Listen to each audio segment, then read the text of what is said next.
Drain ni rosak, dia boleh pusing tapi tak boleh ketuk. So masalah dia kita akan kena pasti lah. Sebelum tu kita buka 4 skru, 1, 2, 3 dan 4 kita buka. Okey, bila dah buka, ni dia punya mekanisme dalam ni lah. Kita tengok apa rosak. So kita kena pasti yang rosak ni hancur. Lepas tu bearing dalam ni pun hancur. Okey. Lepas tu dia punya ni kita keluarkan lah. Dia macam kita keluarkan. Kita keluarkan. Kita keluarkan.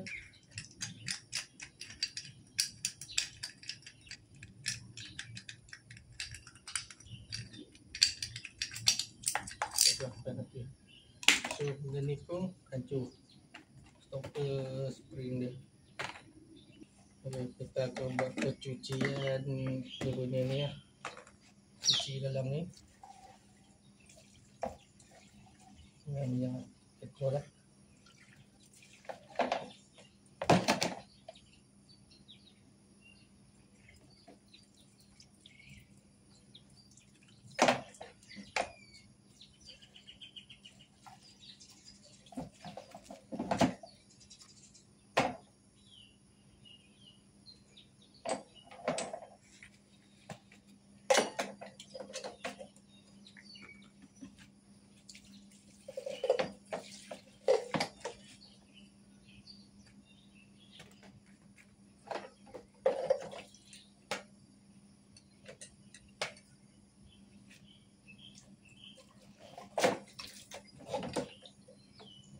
Sorry, tempas.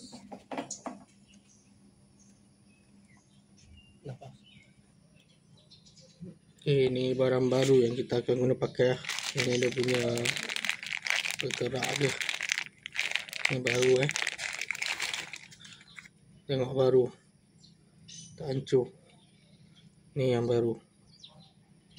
Okay. Ni yang lama. Yang lama hancur Yang lama hancur. Okay. Ni baru semua Baru.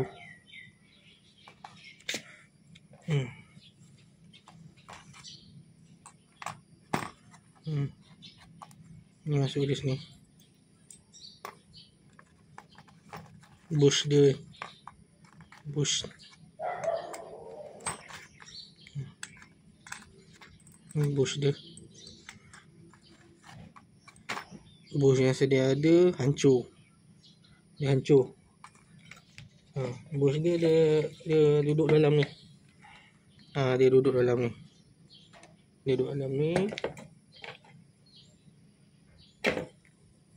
Okay. Ni baru Baru.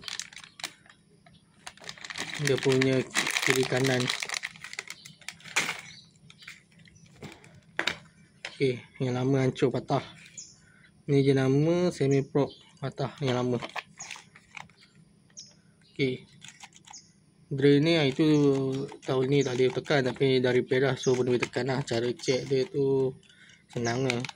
Dalam ni dia ada satu IC. Kita cuci je IC sebab penuh rabuk kan, so boleh fungsi lah.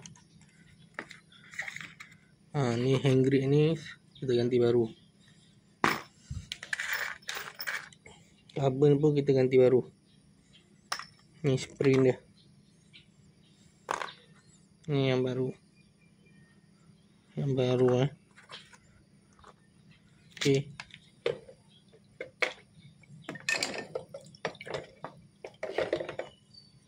Okay, ni yang lama patah.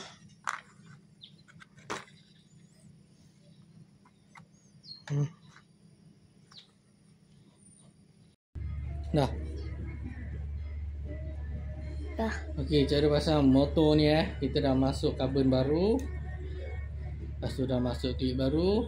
So nak masuk karbon kita kena jongkit macam ni lah. So senang dengan screwdriver.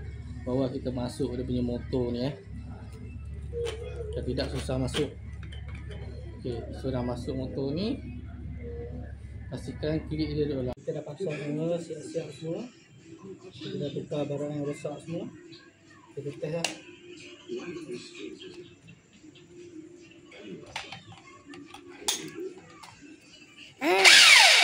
Boleh betul.